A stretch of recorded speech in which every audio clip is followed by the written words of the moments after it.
Hey everybody, welcome to the Velocity Partners Group studio. Inside, we are recording a new episode of the Patty G Show. This week, we have the man himself, Justin William Davis, in talking about his role as an actor, how he's developed his career, and more importantly, some films you may know that he's been in. Enjoy this episode, brought to you by our wonderful partners, Falaya Real Estate, Lakeman's Health Center, and PB&J Productions. My dad's a ordained minister, and his dad, they started a church in New Orleans. And on Sundays after church, we'll come back. I'll be the pastor. I'll get the iron board. We'll play around, and we'll play around like that. And that's when I started, and that's when I did a church play, Easter play, and I played Jesus Christ. Okay. What first role playing Jesus? First role was not to set the bar too high, but just low enough so at some point we could surpass it, right? Yeah, that's it right there. Okay. So at Sunday school, 8 years old, you started this entertainment idea. What just unfolded from thereafter?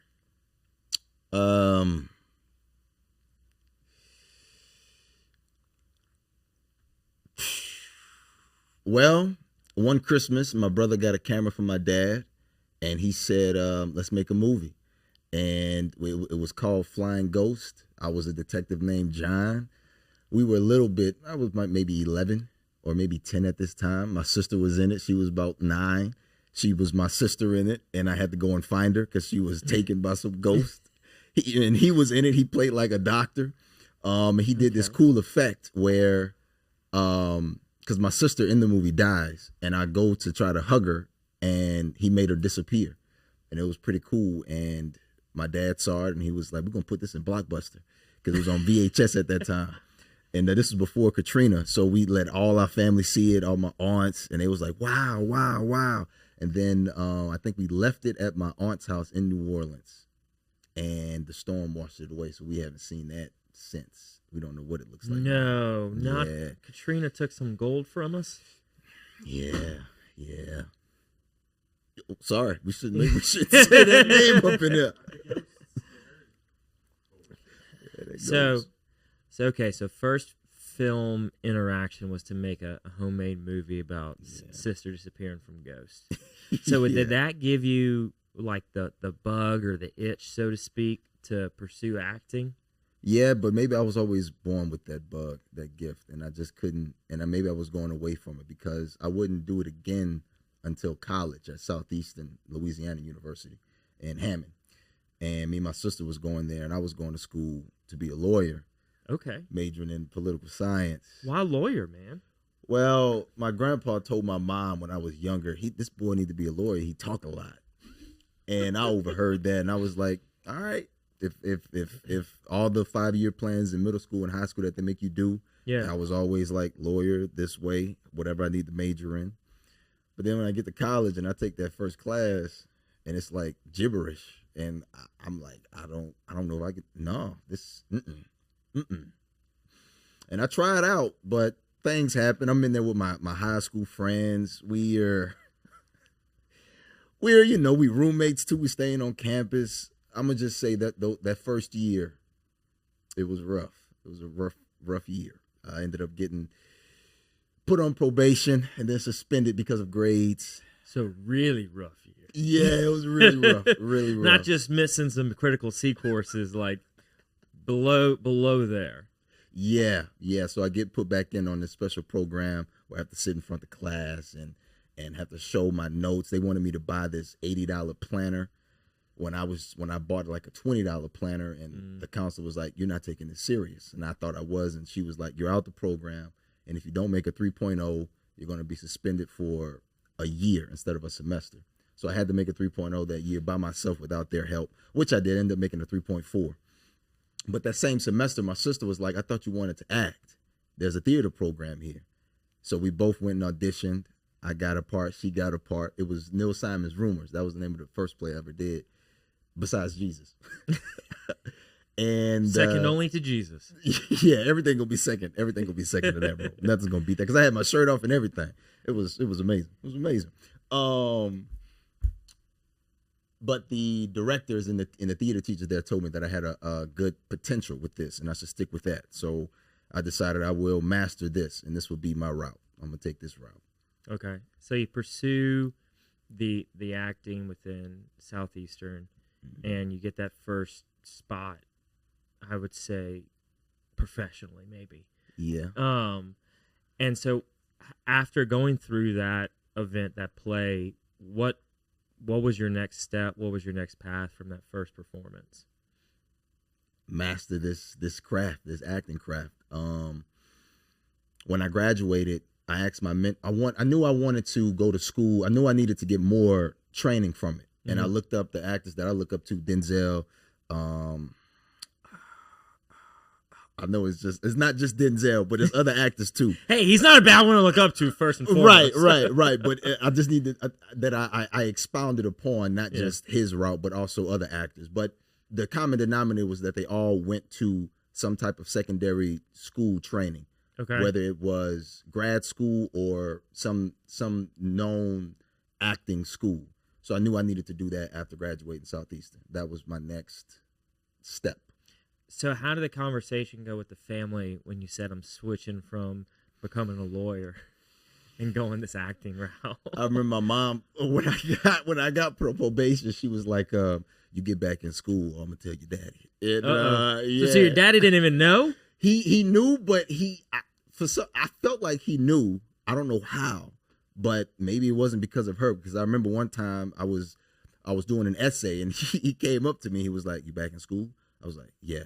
He was like, "Okay," and he walked away. I was like, "Dang, how did he know? Did my mom tell him?" I thought she wasn't gonna tell him, but yeah, they accepted it. And when I graduated, they were,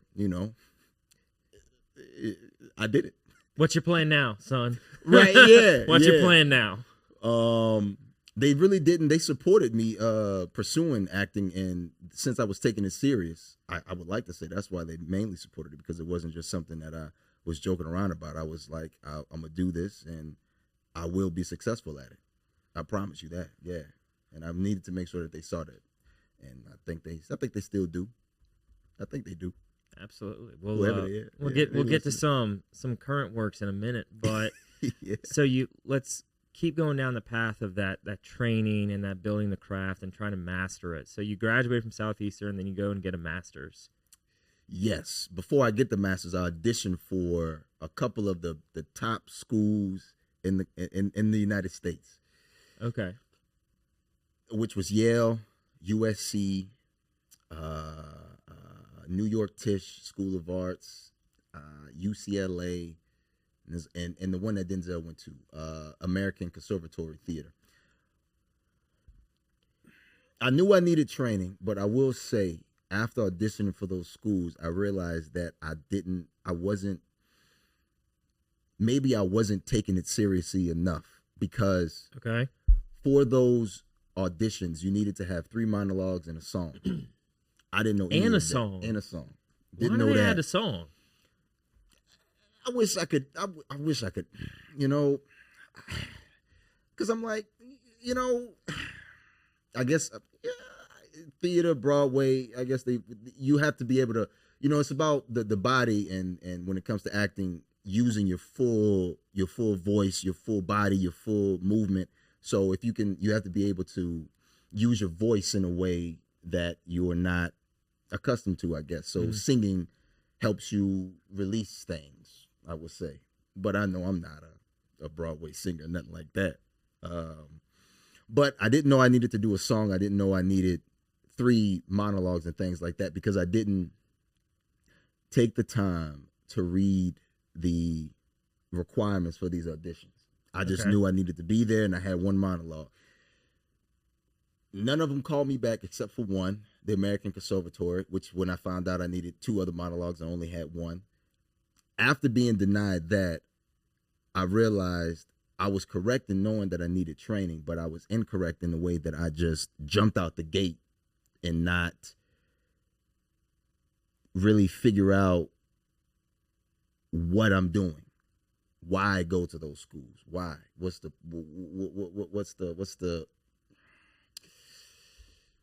where am I going? So then I talked to my mentors at Southeastern. They said you should audition for UNO, University of New Orleans. I'm sure you'll get in, and you start there, and which is what I did, and I did get in, and I had 2 monologues for this one. I didn't have to sing. What happened to the third monologue? Yeah, I know, right? Yeah, this school didn't need it, just needed 2. And so what were your 2 monologues? Out of curiosity. What are my 2 monologues? Ooh. Piano lesson, Boy Willie. I know that's one. What is the second? Would you like me to do it? I mean, I could. Can you call back on? I could probably. Let me see. Boy Willie. No, I can't even call back. If I get that first sentence, I can do the whole thing. I can't even think of the first sentence. Yeah, I can't even think of it. But I know it was Boy Willie from Piano Lesson and Othello Shakespeare. Okay. And I think I can call. No, I can't. No, I can't call back on that one. Got it. So you got your 2 monologues. You apply to UNO and you get in. And the first role. That's when I get introduced to Shakespeare, actually, because that same year is when they were doing Othello, and I ended up being Othello, and ended up doing Othello. Yeah, and that's when I feel like I've truly started to take it serious. Acting, this is the acting craft, I would say. Yeah. So then you start over there, and you start now finally fully engaging and getting everything on a serious note. What does the program consist of? I mean, just to give some people some perspective of what they have y'all doing. Movement classes, advanced acting classes, learning the different acting techniques such as Meisner, Stanislavski, reading those books, the Michael method. There's also acting for the camera classes that you take, and there was a little bit of dance. There's a little bit of dance that we did too. The movement teacher, she had us do some ballet stuff. Yeah.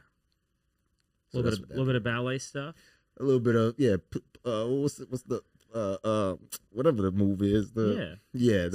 Something like what we saw on your TikTok the other day, right? That's that type of movement here. To be able to do that, let's pull this up.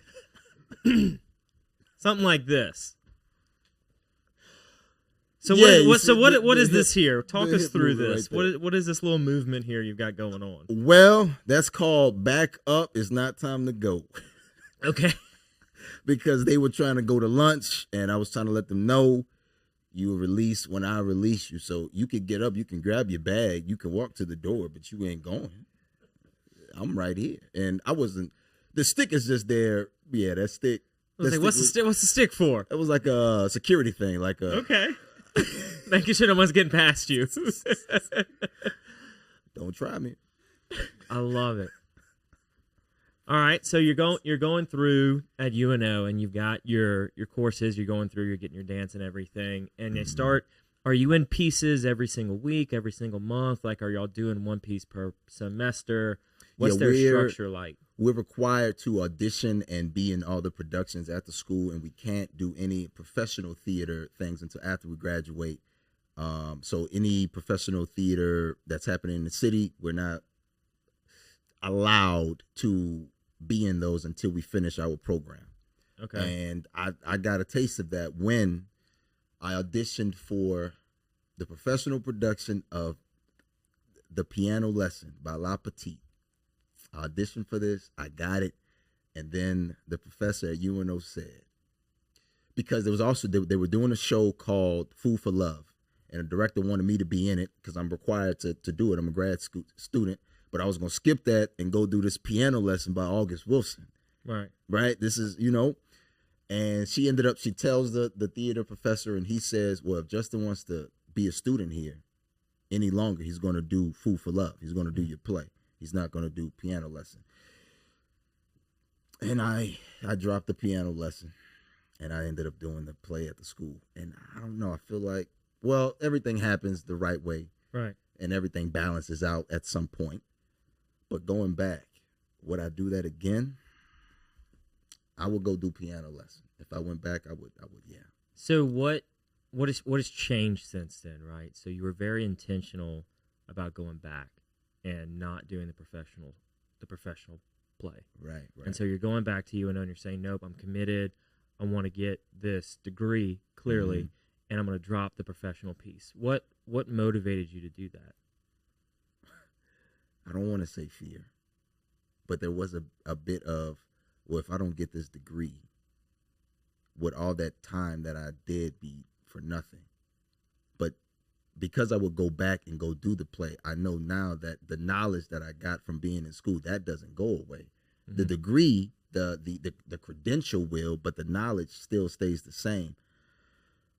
So I guess I wanted to complete that though. That was going to be my last year. It's a 3-year program. I didn't want to go out that way because who knows, that might have been my only professional theater thing and I may not get anything else. And now I got all this knowledge, but nothing to back it up. No MFA behind my name. Right. Well, I mean, it goes back to how you define success, right? Completion. Exactly. Yeah. You know? Wow. Yeah. Okay. Completing, whether it be the task, the production, the project, and for you initially was the master's program. Yeah. And so for you it was that moment of success. You were able to look past that initial, hey, flashy, come do this professional piece, and you're like, no, I got to get this. I got to finish my degree. I want to finish what I started. Yeah. Yeah. Because that says more to me than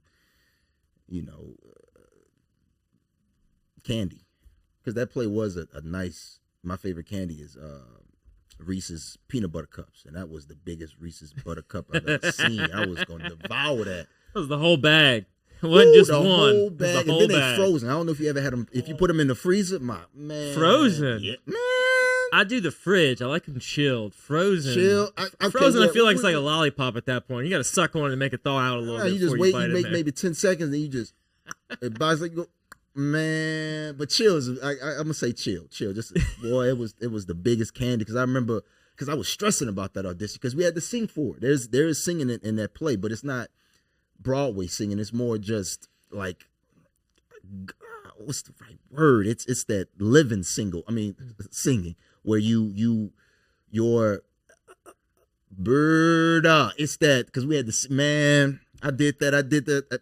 Man, yeah, I wanted that bad. So have you since gone back and auditioned for that same production again? I'm waiting for a time. It hasn't come back around yet. I'm itching. I know it will though. I know it will, and I'll be ready, because I know how well. Denzel is doing all of August Wilson's plays into movies. He's got like a deal with the Wilson estate, so I know there's going to be a time. And that'll be a big stage for me to dive into that August Wilson world. So I'm preparing for that. Yeah. It's coming. So you get your MFA. What's the next step from there, right? So now you're done. You've completed the program. You've got your education. You got your training. What's the first piece from here? Was to get an agent. And I ended up getting an agent based off a referral of another actor who was with the agency. So I really didn't even have to look or do too much. But I will say the agency, they told me no at first. They said I needed to figure out how to work with camera acting. Okay. And they said do 6 months of deep diving and come back. I was a little offended. Okay. Just a tad bit, because I was like, no, I know what I'm doing. So I said that respectfully in an email, saying, I disagree. I am ready, but if you think I do need training, I'll pass. Got an email back. We'll sign you. I signed them. My first audition, I ended up booking. It was Quiz Lady. I ended up getting Quiz Lady, the role in that, and yeah. And these are all. This is a play, screen production. This is a Hulu film, film with Awkwafina and Sandra Oh from the Grey's Anatomy family. Okay. And Will Ferrell. Wait, Will Ferrell. This is Will Ferrell. Yeah. Well, he's not the main person, but he was in. He's in. Yeah. It's Will Ferrell. All right, so that's your first piece signed with an agency. Yeah. And that's your first piece after getting your MFA. Yeah. I mean, at that moment, what reaction, what feelings were you having around like you've got a piece, right? You've got a part. It was a bit of some confirmation going on, but no having to make sure I'm not getting comfortable and because with acting you grow, you have to, or you'll see yourself playing the same person. You'll see yourself hitting this roof that you just can't. You just don't know why, and it's because you're not growing. Each role you end up learning more about yourself when you're an actor and you do these roles. You learn a lot who you are and who you don't want to be, and when you invest in that, you can pass a ceiling and you can do more. So I knew I just wanted to do more. That's what I got from that. That this is just a step. It's just this ain't end all be all, but it is something.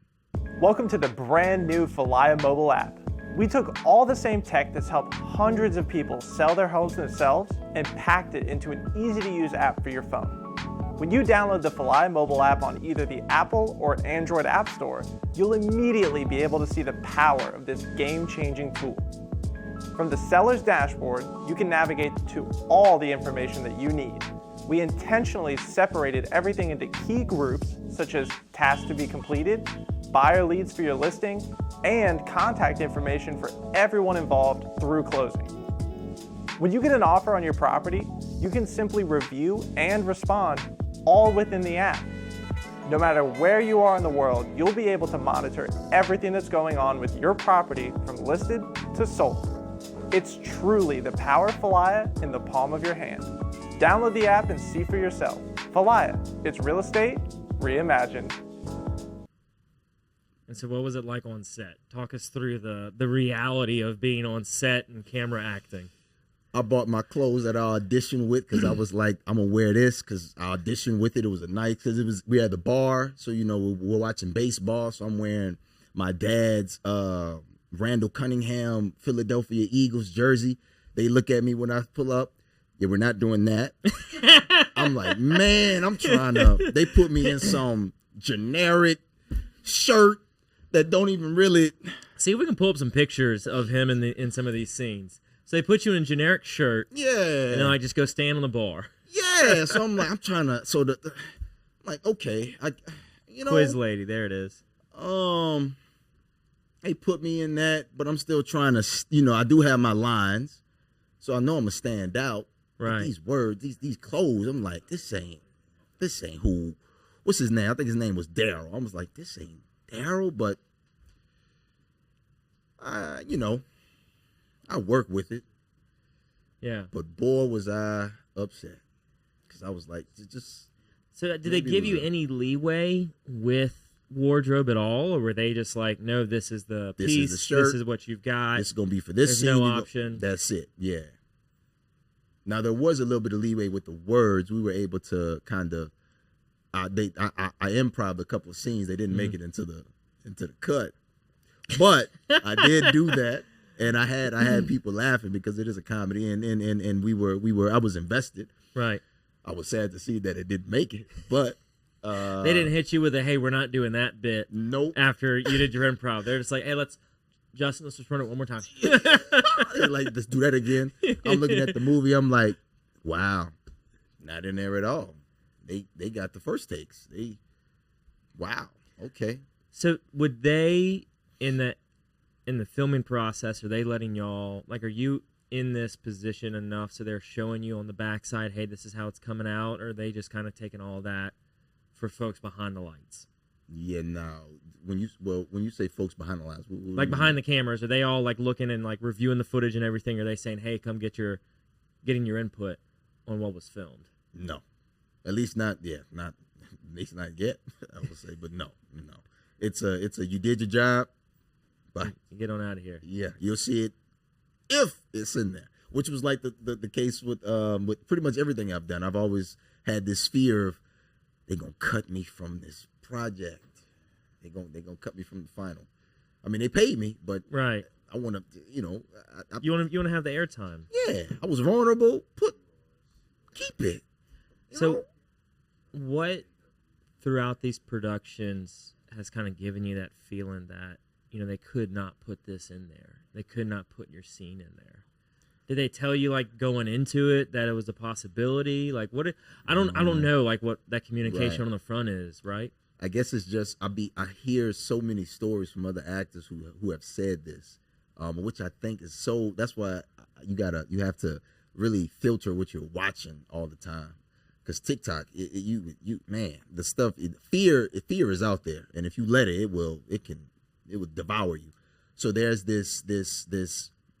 All the actors who have just been saying, yeah, my stuff got cut. I'm not even in it. My stuff got cut. I'm like, man, does this always happen? Right. It hasn't happened to me yet, but I'm like, is that I was always thinking that that's just a normal thing, that it's an 80% chance, 95% chance that your stuff will get cut. So I was always thinking that to this day, even with Sinners, I'm watching it at the, they did a premiere. I'm with my sister and she's like, are you ready? I'm like, I think they cut me. So I just get like this in my seat. I think they cut it. And then I come up, I'm like, they ain't cut it. Okay. All right. So I'm always like, man, I don't, so yeah, it's that fear of, but it doesn't come until after. I don't invite that fear when I'm on set, because if I have that and I'm trying to be vulnerable and act, they probably won't cut. I will cut it too. They're really going to cut it at that point, right? They're like, man, this kid, this guy's not even here trying to give it his all. He's just sitting here like, why am I? You've already paid me, number one, and number two, I know you're gonna cut it. So what's the point? So what's the exactly? So yeah. I try to make sure if there's any fear, it's just the fear of God, which is truth and love. So I make sure I'm moving in truth and love when I'm on a set and just in life in general. So that way, if they cut it, doesn't matter. Doesn't matter. Yeah. But I hope to God they don't. Yeah. So going into a little bit about some of the back end of the SAG side, how does that work? And let tell people what it is first and foremost that aren't aware. It's like it's a union. So you in this union you're protected from certain conditions on a set. You get health care, 401k, things like that. You just have to pay, and it's a union, so you pay a fee every 6 months and then every year, and then the initial fee you have to pay like an initial fee, which is about $3,000, and then you pay $600, I think, every 6 months, something like that. It's a yeah. So it's just a protection thing. Yeah. And I'm equity union, so I'm theater protected, and then SAG. Yeah. So the SAG is more for the screenplay, exactly. and then the equity is for the theater it's side. for theater. Okay. Exactly. So what can you say what you prefer? You prefer the camera acting or the theater acting? I would like to say I prefer the theater. Film is fun, but theater is where actually they're both fun. Hold on, yeah, they're both really fun, but I would prefer the theater because I have more control over what the audience sees. Because right now you got 3 cameras. Right. So if this was a movie, we're acting for those 3 cameras. But in the theater, let's say it's 30 people, that's 2 times 30. That's 60 cameras right now. So that's 60 cameras on you. And those cameras are very judging. So there's this more is at stake. More is there to be gained from having a successful night of a performance when you do theater, and that's what I like, because you just feel it more with the camera. Maybe the people behind the stage are like, behind the camera. So what you gonna eat for lunch, man? I'm probably gonna get some salmon or something. Why are you over here trying to, do some? I was watching Bone Collector the other day, and I'm like, this man Denzel had only the use of 2 fingers in his head, but yet he was. And I'm just thinking, were they behind the camera mesmerized, or were they behind the camera, man? When I go home, I'm gonna play Mario Kart probably. Yeah. So it's like there's more distractions with film. The reward is there, but you don't get to see it until a year later. That's right. If they keep your part in the movie, or if you're, or the lead or something like that. But, and then you got to hope the editor put the right take. So it's like, you control more. I control more in the theater. And I like that. Maybe that's an ego thing. Well, it's also, you get that one shot. Yes, right? That, woo, right. It's not like yeah. you're saying the same line 6 times, 12 times, 20 times over. Right.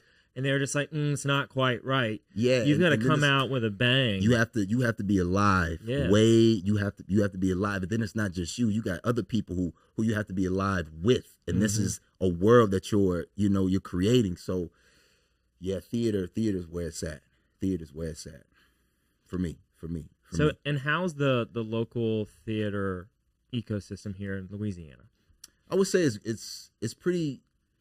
I'm gonna say it's growing. There's more companies now than I was like to say 6 years ago.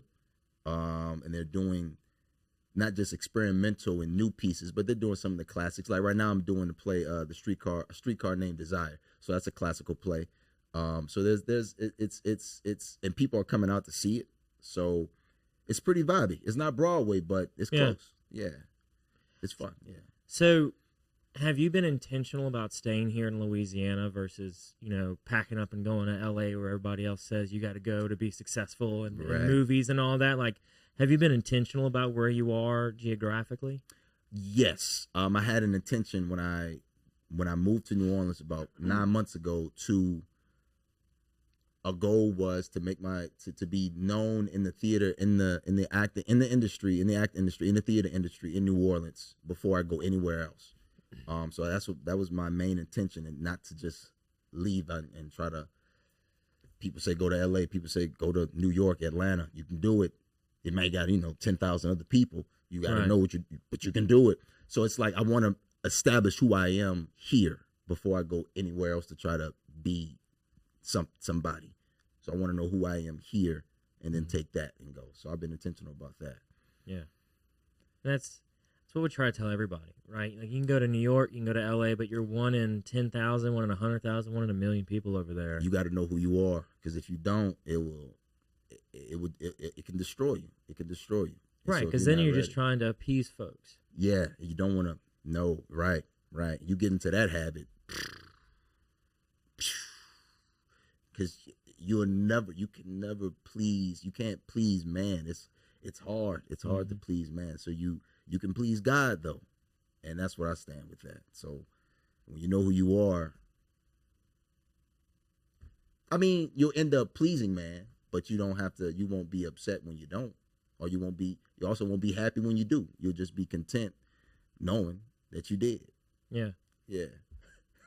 Thank you to our wonderful sponsor, Lake Men's Health Center with Our Lady of the Lake Physicians Group. Guys, I know it's tough to get out and go to the doctor. I know it's challenging to find time in our busy days, but I promise you, signing up to be a part of this group with Dr. Curtis Chastain and Dr. Tyler Boudreau, you won't regret it for several reasons, but most of those being the fact of the time it saves, where you're able to get in on the same day, get that appointment done, and spend that time you need to talk with them about what your health goals and concerns are, as well as ensuring that the financial investments you have, you will be able to live out and see those come to fruition. So if you're an investing guy, you know all about and planning for the future and investing in the future. There's no other more important thing to invest in than your health. Make sure you go check them out, Our Lady of the Lake Physicians Group Men's Health Center, and tell them Patty G sent you. Well, and you get more control over it too, right? So, I mean, if you're going and you're trying to audition in a New York scene or an LA scene or, whatever scene's having massive auditions, you've got to stand out in 1,000 people. So you're probably doing some stuff that you may not normally do just to try to get in line with whoever that reviewer is, right? Whoever that casting director is looking for, what they're after. You're trying to just say, okay, let me do research on them and figure out what they'd like to see, as opposed to doing what you can do here is you're looking at the part and you're looking at the person that you're supposed to be bringing to life and really doing what you can there. And if you do that correct, you will stand out. So that's what you learn before you learn how to, by being yourself, you stand out. You don't stand out by trying to be somebody else. It won't work. You end up being in a crowd. So before you go anywhere, you just got to know who you are. And then if you know who you are, you can play any part. Yeah. As an actor, yeah. As an actor, you can do anything. Yeah. So you moved from Quiz Lady. What are some works you had thereafter? Let's see. I'll do all of them. I'll do all the roles, just not even just film and TV. One of the first professional theater roles I got was in California, Santa Maria.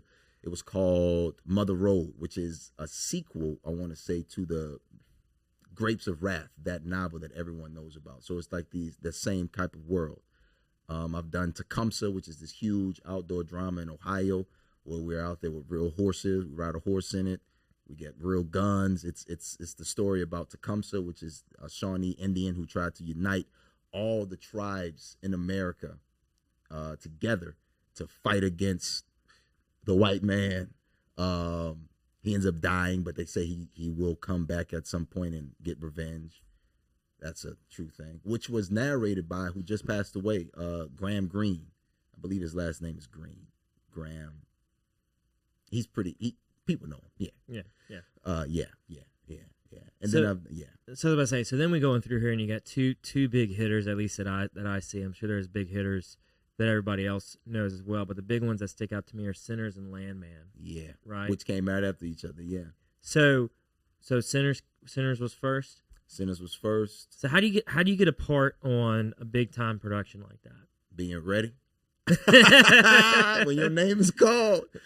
I did the self-tape audition, sent it into the casting director. Casting director said, we want to bring you in for a callback with Ryan Coogler. I go in with Ryan Coogler. We do the callback. I close the door when I leave. I hear him behind the door. He says, hey, he's good. I leave knowing if I don't get a part, Doesn't matter. You got the he's good. I got that he's good. I did what I had to do. I don't hear anything for about 2 months, so I'm already thinking about I'm ready for the next audition. I get a text message from my agent. Hey, how would you like to be in a Ryan Coogler movie? At that time, I was setting up for middle school 7th grade English. I was about to just walk out, but I said, you know what? It was a Friday. I said it's gonna be an easy day today. So I just I'm not gonna say we just watched movies. But I made learning fun that day. There you go. Broaden their horizon of the arts. Yes, that's exactly what we did. Even though, and I tried to tell them, but none of the students believed me. Of course, I don't even know how I would make them believe. Even when I finished it, they were like, "No, you weren't. You was not in that movie." I'm like, "All right," and then they find out when it comes out, and they're like, "Wow, he was really in the movie." And then I leave them. You left them again? Yeah, well, you have to have, as a teacher, you have to be able to be disciplined, and you have to be able to give out a nice balanced level of discipline. I haven't figured that out. I guess I'm just like, I give grace too much, I think. And as a teacher, you have to be able to balance out when you give grace and when you have to be stern and say, no, you're in trouble. You're done, and as a teacher, I just didn't know how to balance that. So I was like, and then I was cutting in with me trying to teach. And if I can't even do that, this is not good for me or for them, because now nothing's really being beneficial to either of us. So I felt like it was time for me to just leave that behind and truly pursue this, and truly pursue going out with acting now, going fully all the way. Because I felt like so no more teaching. Yeah, no more teaching. Yeah, no more teaching. No more teaching. So you get the Sinners gig, and then you said Landman came shortly thereafter? Came shortly after.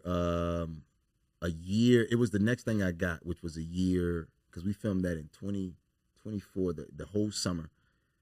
And then Landman came, I think, that next summer. So it was a while before I got anything else. But that was the next thing. And yeah, that was fun too. So for Sinners, you say you were there for the whole summer.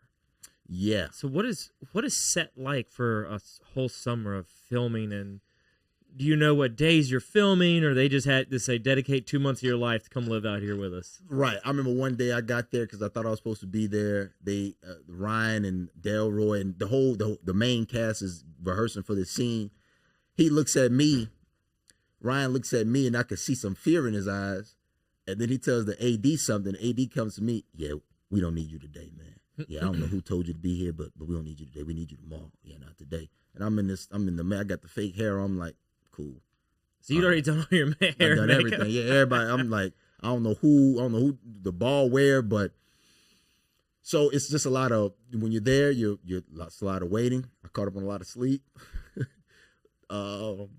Yeah, and because it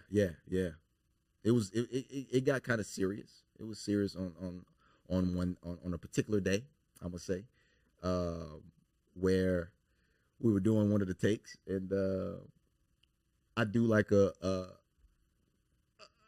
it wasn't even a joke, but it was in a joking way. I kind of like fake slap Miles because I'm on the ground. He has to go in my pockets and get this dice, and Ryan's directing him how to do it, and I'm just laying down and I'm thinking to myself, because the guy got my foot. He has his foot on this hand, but this hand is free. So I'm like, man, I can do something to Sammy right now.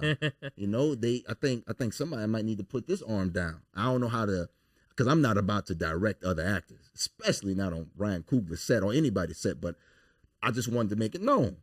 So before the take, I just pick up my hand. I just kind of go like this in front of Miles' face.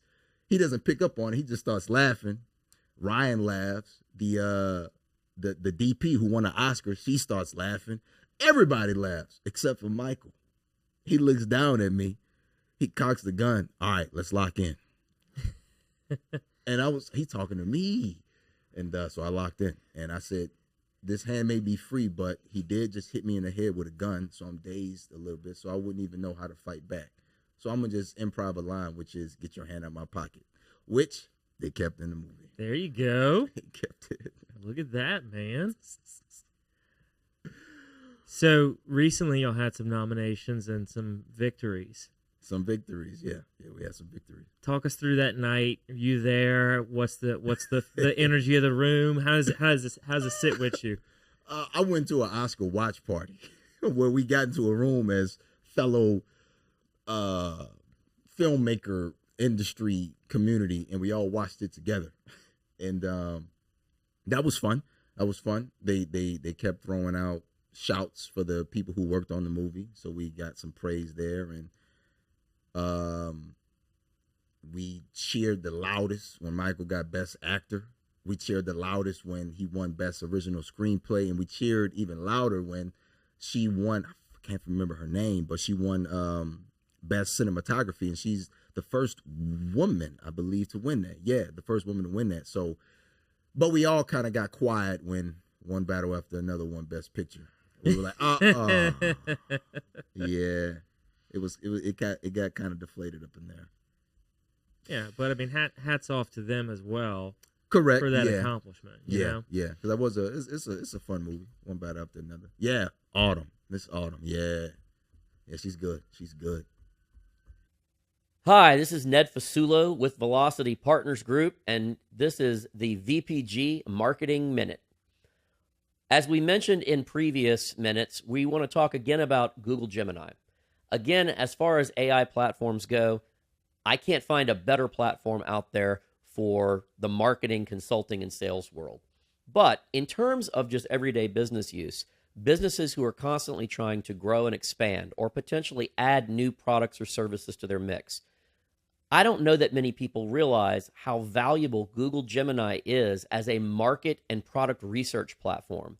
If you have the right amount of prompt and the right amount of input with the right amount of financial data behind it, you can produce single geography or multi-geography or even national to international scope market research reports that help you understand if the path that you're about to take is the right path, and if the products and services that you are putting together have a high concentration of competition in certain markets or certain areas of the country. This has become an invaluable tool and one we use regularly for our clients and for free in a world where normal reports of this type would cost tens of thousands to hundreds of thousands of dollars from large international consulting firms. But AI and Google Gemini have now put this right in the palm of your hand. I strongly encourage companies who are looking to understand where they are in the market, where their pricing, their services, their products are in a specific market, to be able to use Gemini in a way that can give them immediate answers and allow them to course correct at any moment. Thanks for tuning in. That was the VPG Marketing Minute. For more information, contact us anytime at www.velocitypartnersgroup.com. There you go, man. So what's on the horizon for you right now? Right now, I'm in the market for a manager. Well, right now I want to break into another market. I want to break into I believe I'm setting the intention now of breaking into the Western market to where I can now be seen by some of the bigger projects that's happening, such as I like the Game of Thrones world. I want to break into that world. I want to break into the I don't mean to bring it up again, but Ryan Coogler's doing X-Files remake. I want to break into that. I want to break into the superhero world too. I think I can be a real convincing villain. I think I can do it. I can do it. So I'm just preparing for, I don't know exactly what's next, right? Mm-hmm. But I know something's coming and I'm just making sure I'm prepared. So I'm taking every day, staying prepared for that. Doing theater out here in the city. And yeah. Love it, man. Yeah. So as we start to kind of wind down the show, we have a set list of questions we ask every guest. Okay. So the first one is, what is something you did as a kid you wish you could still do today? And if it's play Jesus, I mean, I wouldn't be mad about it. Well, he did say, let the spirit that's in me be in you. So we all supposed to be. What's something that I did as a kid that I wish I could, that I wish I could. You wish you could still do today. I wish I could still do today. Ask my mom to make me a grilled. Well, I could still ask my mom to make me a grilled cheese sandwich because she makes them the best. But no, she just may not do it. She may not do it. Yeah, it's like you make your own grilled cheese. You know how to do it. You get the cheese, the bread, the butter, put it on there, smash it down if you want. Dang. You know what? I wish I could play Halo 1 for the first time. Ooh. Halo, because I remember when we got that game for the original Xbox, me and my brother, we played that game and beat it in one night. And I still remember that. So I wish I can go back and just replay that game for the first time. Yeah. That's a good one. So you've done quite a bit over your career thus far, and it feels like you're still just getting the ball rolling, right? Oh, yeah. So what are like 3 lessons you've learned along the way? Listen more.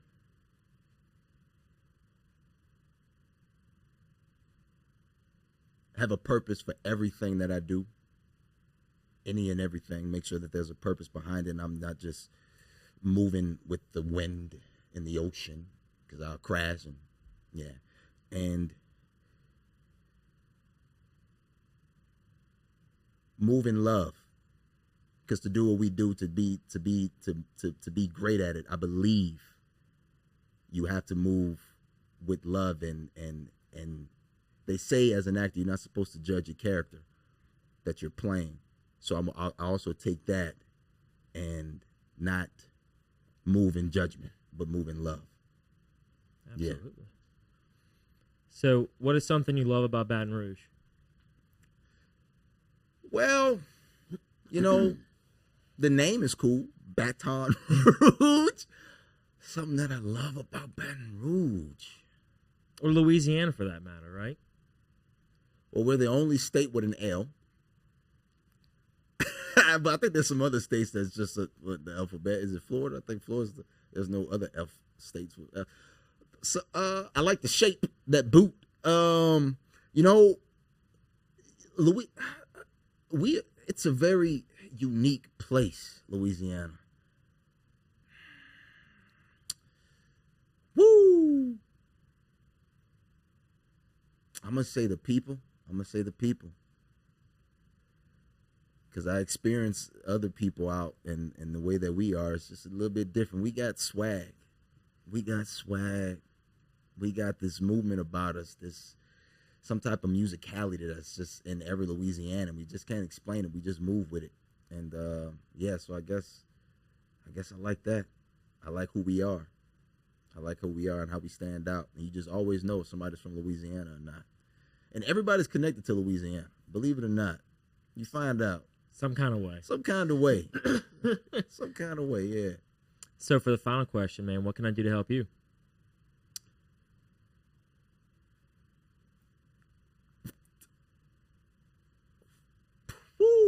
You know,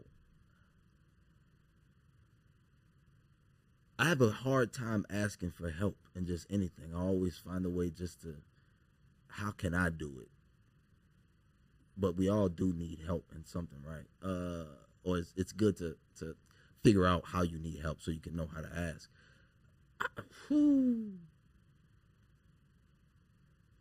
I guess keep this up, the Patty G Show. Because there's a lot more Louisiana stories, a lot more Louisiana people who just, we need to meet. So I would say keep meeting Louisiana people. Yeah. You got it. I can do that. Good. Well, man, I appreciate you coming in. I appreciate your time. Appreciate your stories, and congrats on the success you've achieved thus far. It's incredible. Thank you for having me. Thank you for this, for continuing your dream, this vision that you got, and for talking with me and allowing me to talk. Yeah, absolutely, man. Thank you so much. Thank you, everybody else, for tuning in. Whether you're listening or watching, we'll see you next week on another episode of the Patty G Show. Oh yeah.